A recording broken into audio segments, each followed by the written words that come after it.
Hey, welcome back to Kickin It With Kunkel this week. Fun episode. We're going to have a really fun interview with two of the sculptors that do the busts from the Pro Football Hall of Fame as I was out there this weekend, and I'll give you a quick recap of how really cool that weekend was. We'll talk Texans as they go into that game with the Steelers as I record this right now, and as I record this right now, the Mariners and Astros in a virtual tie atop the AL West. And the Astros get a much-needed win against the Rangers. Last two games they win the Silver Boot Series. And while we like to make fun of that trophy because it doesn't really mean anything, it does mean something in the West because we don't know what's going to happen in the final 50 games. So if that tiebreaker is impactful, the Astros own it. And now I want to hear from all you Yusei Kikuchi haters. You thought the trade was horrible. And it's hardly been a full repertoire of outings for Kikuchi, if you will. But in two outings so far, the dude has been a stud. Here he is against the Rays in his first outing, 5 2/3, 3 hits, 2 earned runs, 11 punchies. And then against the Rangers, his last start, 8 punchies, gave up 2 runs on 4 hits and 5 an inning third as well. You'd like to see him go a little bit deeper in games. Having said that, the fact that you can roll a dude out knowing you're getting at least 5 innings right now, I think this is what that team needs. Who knows what Joey Loperfido is going to turn into? Maybe he'll turn into a perennial all-star. But you know what you're getting in Kikuchi at this point, and you needed a starter. You're down Justin Verlander as it sits right now. We know he's going to make a rehab start on Saturday. Huge step for him. Who knows about Luis Garcia? Still not throwing. Lance McCullers done for the season. Christian Javier done for the season. Jose Urquidy done for the season. So this Kikuchi trade was absolutely necessary, especially down the stretch, to give some of your bigger arms like Ronel Blanco, Justin Verlander, who's getting a little older as well and clearly has had some issues staying healthy this season, Spencer Arrighetti, Hunter Brown. Arrighetti and Blanco in particular have never pitched this much at the big league level. Maybe not this much in their entire career or life. So you want to throw in an extra starter, a guy that's not a throwaway guy like Jake. Not that Jake Bloss was a throwaway guy, but Kikuchi a lot more dependable. He's done it at the big league level, and if you can make some tweaks, you get some good starts out of him. Then you get a 6-man rotation, give them some guys some rest down the stretch. You get the idea, and you're fresh going into the postseason. Now let's talk Texans quickly. We're going to see C.J. Stroud, the starters, about 1 or 2 series, at least on the offensive side of the ball. D'Amico Ryan says no matter who starts up on the offensive line, we're still going to see C.J. Stroud because, frankly, everybody should be able to protect him, and you don't know who your offensive line is going to be throughout the regular season. But 1 to 2 series from those guys. And all I'm looking for is to look crisp. Execute the offense. It's going to be very vanilla. It's going to be bland. It's not going to be fun to watch. Having said that, you just want them to kick the rust off, if you will. 1 to 2 series, stay healthy, get out, and then do it again the following week. And then you rest week 4 of the preseason because remember the Texans have 4 preseason games this season because of that Hall of Fame game. And you don't play the last game because you want to give yourself an extra week that, heaven forbid, something were to happen in your final appearance in the preseason game.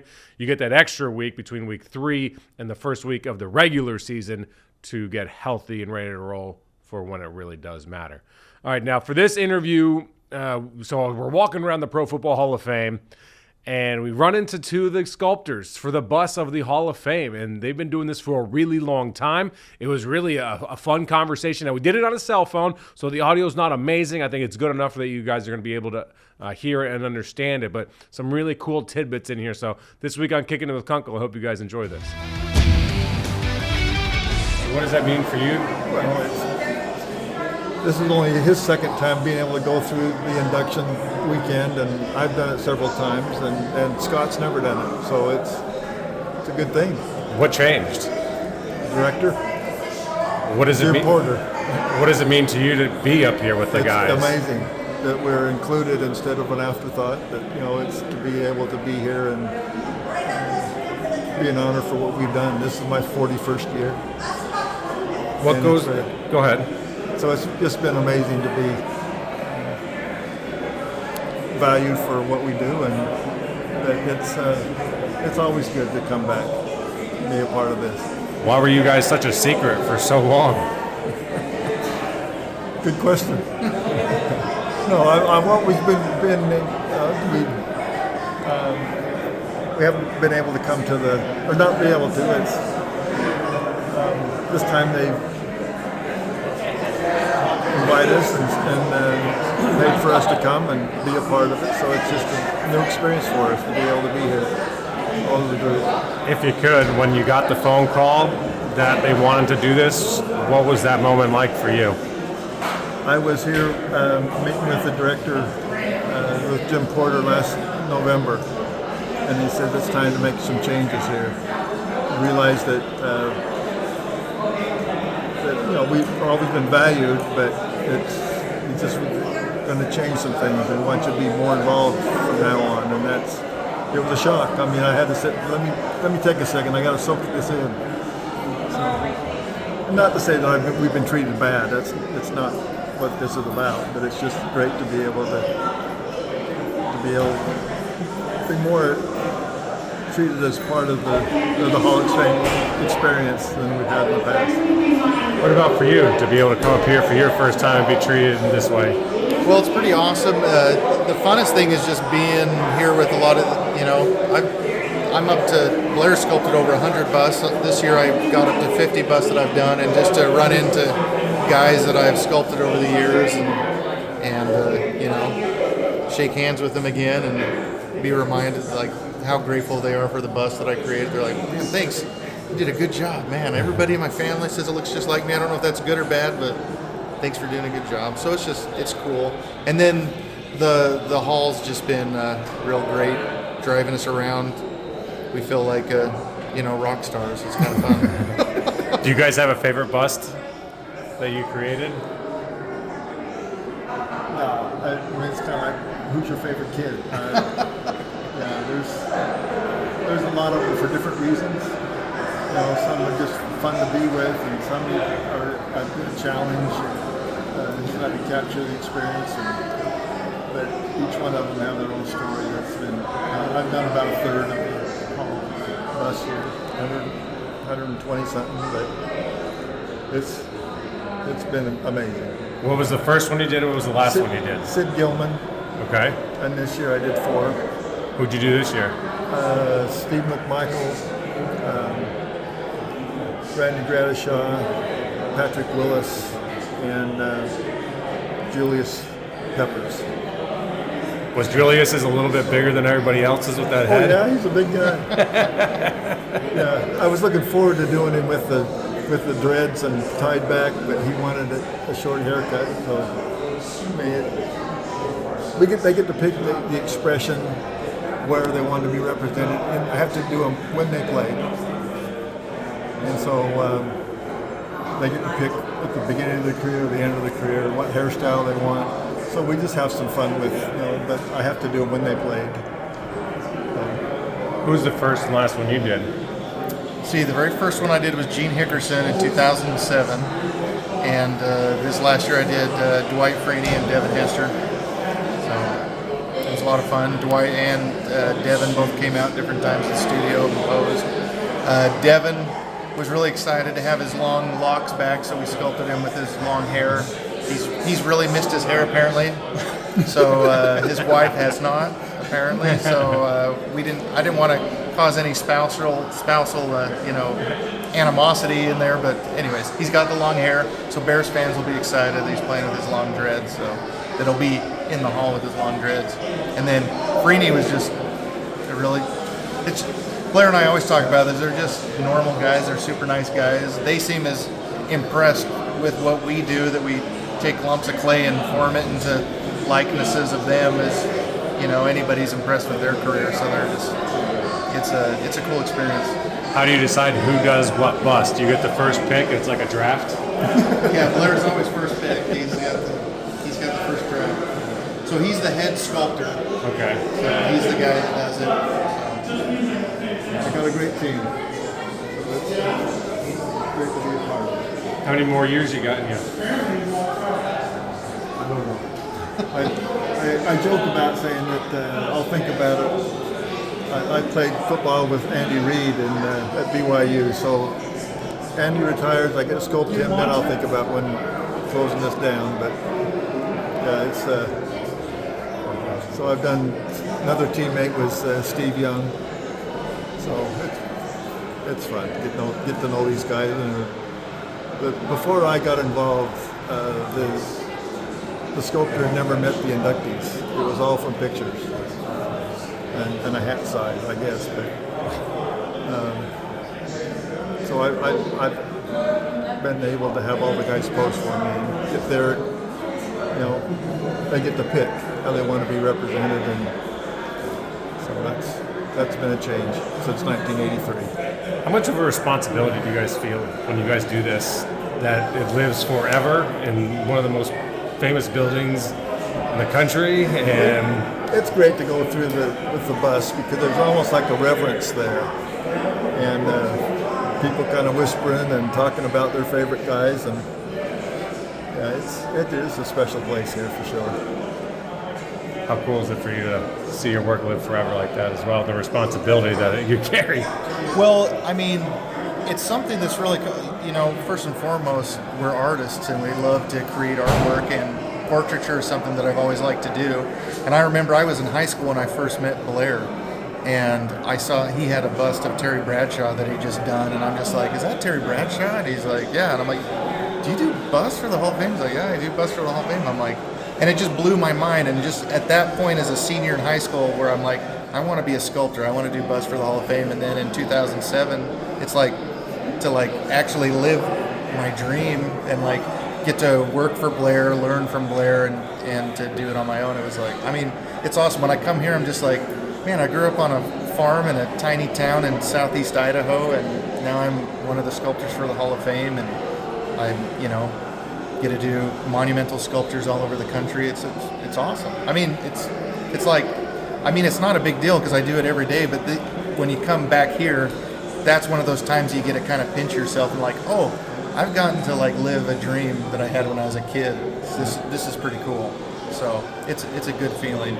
It makes me sometimes we get so busy with our work and everything we're working on, we forget to stand back and oh, we got a really cool job. So when we get to know Hall of Famers on first name basis, know their families, and get to know them, and it's oh yeah, my job is really cool. It really is cool. So that's the way I feel when I come here. My first time was coming through a 9th grade with my family, and I'm looking at the heads, and I just love sculpting, and I looked at it going, somebody did that. Would that be a great gig someday? So I always had that in the back of the mind, thinking that would be amazing. And I can remember going through when I'd done it a few years and walking through the hall by myself, and I had to go sit down because I was overwhelmed. But, hey, every few is mine, and my dreams are happening, coming through. So, my mind's been blown I'm sore from pinching myself. So, is there one that you want to redo?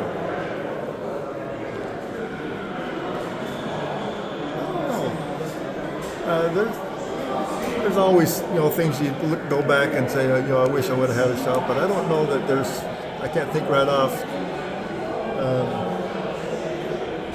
of one that I would have thought I could do better. I don't know. I always do my best on it, it's fine. But looking back from when I started to what I'm doing now, there's definitely a difference. But do you have one? Well, I was just when I was going through Derek Thomas, that was, it was posthumous, and I didn't have a lot. Usually when I do a posthumous bust, I get a lot of great feedback from family or teammates, and I just was new in the game in 2008. It was just my second year, so I didn't have enough contacts in the game to or old teammates that I could show pictures to. A couple years later, I sculpted Cortez Kennedy, who was one of his best friends, and I would have been great to get his feedback and oh, you could have. Yeah, I would have changed some things, but like Blair said, I did the best I could at that time, and it looks like him, which is what's important, but I couldn't really breathe life into him because I didn't know anything about him, and that's why it's so important to get to know the guys and have them sit for us, because you kind of capture their personality. And in the portrait world, we call it breathing life into the piece. I mean, you can have people that sculpt someone and it looks like them, but does it feel like them? And that's really tricky to do if you don't hang out with them or spend time with them, or at least have family members that are oh no, Dad looked like this, or oh, my husband, he needs to have this kind of expression. And he had this funny little thing he did with the corner of his mouth that you got to get. And when you have that kind of feedback, you can really do things. So those are the ones that, some of the posthumous ones, it's specifically Derek Thomas, are just like, oh, I wish I could just had a little bit more feedback from people that knew him. But I'm not like ashamed of it or anything. But when I did Stabler, he'd passed away the year before he was inducted, and his children didn't know him as a player. But I thought, I know guys that knew the snake and who knew Stabler. So I called up the guys that I'd done over the years and said, tell me about Stabler. And they gave me some of the things that, like John Madden said, he's a riverboat gambler. He's got something up his sleeve that you have no clue, and he's just smiling at you going, I got you. And that gave me a thing to go for, and talking to the other players, how control he had in the huddle, and he's kind of a sneaky, so that was something I kind of went after. So that's when you're doing these guys, you're trying to find out something about them. So this last year, I did the coach for the Chargers, Don Coryell, and his daughter came up and spent the day with me, and we're going through all these pictures and the intense look, and then I did a FaceTime with Dan Faust. So here's Mindy and his daughter and Dan Faust, and we're all talking and working on the thing right on the spot. And that was fun, for all of us, to be able to say, oh yeah, you got the expression now, and that kind of thing. So it's an ongoing process that we come up with. And some of these guys will just say, we just got this certain grin, like Rondé Barber last year. I just got this, I got this smirk one, and Joe Thomas, the same thing. Joe Thomas said, I want the expression on my face that I'd give G.J. Watt every time he tried to rush on my side, just like, just give up. So that's what we did. We did that. And I would never have thought of that if I didn't spend the day with Joe Thomas, and he was like hilarious. Like, we laughed the whole time. And then that same year I did Darrelle Revis, who was also hilarious. He's like a real quiet guy, but the whole day we laughed and laughed and laughed. But he wanted just deadpan, straightforward, which is fine. It's what he wanted, so that's what I gave him. But it's just, you just never know with these guys what personality they want. Because Darrelle Revis, he's like, no, I'm Revis Island. I got to be out there by myself. I don't want everybody to know that I'm really funny and like all this stuff. He's like, I got to be out there just in the zone. So you just never know. It's a real fun experience. As always, please like, follow, subscribe, no matter how you're watching this, whether it be on YouTube, whether it be on Fox26Houston.com or on Fox Local on your smart TV. Please, the algorithm, it all matters. But comment as well on YouTube. Have a conversation. I'd love to chime in or hit me up on X at Will Kunkel Fox. We're going to have a lot of really good and fun conversations coming up. We're going to break down what happened against the Steelers and hopefully no injuries, so no major adjustments to be made there. But I hope you guys enjoy Kicking with Kunkel. Until next time, you guys be safe.